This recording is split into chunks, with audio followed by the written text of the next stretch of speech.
16 நாட்கள் தலைமறைவு வாழ்க்கை. தமிழக காவல்துறைக்கு தண்ணி காட்டிய தாவேக பொதுச் செயலாளர் புசி ஆனந்த் வெளியே வந்தார்.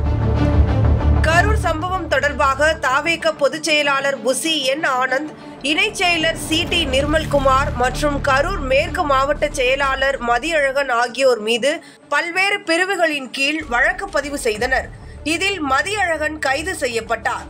அதே வேளையில் புசி ஆனந்தும் சி.டி. நிர்மல்குமாரும் கரூர் சம்பவத்துக்கு பிறகு தலைமறைவாக இருந்து வந்தனர். இருவரையும் பிடிக்க 3 தனிப்படைகள் அமைக்கப்பட்டு இருந்தது. இந்நிலையில் உச்சநீதிமன்றம் வழக்கை சிபிஐக்கு மாற்றிய நிலையில் தலைமறைவாக இருந்த புசி ஆனந்தும் சி.டி. நிர்மல்குமாரும் 16 நாட்களுக்கு பிறகு வெளியே வந்தனர். இருவரும் வெளியே வந்தவுடன் தாவேக தலைவர் விஜயை தனித்தனியாக சந்தித்து பேசியுள்ளனர். குறிப்பாக புசி ஆனந்த் விஜயுடன் சுமார் 1 மணி நேரத்துக்கும் மேலாக ஆலோசனையில் ஈடுபட்டுள்ளதாக கூறப்படுகிறது.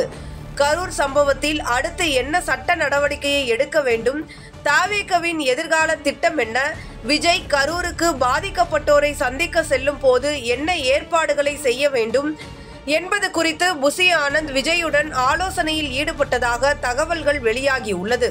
இந்நிலையில் விஜய் கரூருக்கு செல்வதற்காக புசி ஆனந்த் தலைமையில் 10 பேர் கொண்ட சிறப்பு குழு அமைக்கப்பட்டுள்ளது. இந்த குழு விஜயின் பயண ஏற்பாடுகளை முழுமையாக மேற்பார்வையிடவும், வாகன ஏற்பாடு, பாதுகாப்பு நடவடிக்கைகள் மற்றும் சந்திப்பு ஏற்பாடுகள் செய்வதற்காக அமைக்கப்பட்டுள்ளதாக தகவல் வெளியாகியுள்ளது. மேலும் கரூர் சுற்றுப்பயணத்திற்கு பின் பனையூரில் திறக்கப்பட்ட தாவேக கட்சி தலைமை அலுவலகத்தில் நடைபெற்ற கூட்டத்தில் இந்த முடிவு எடுக்கப்பட்டது.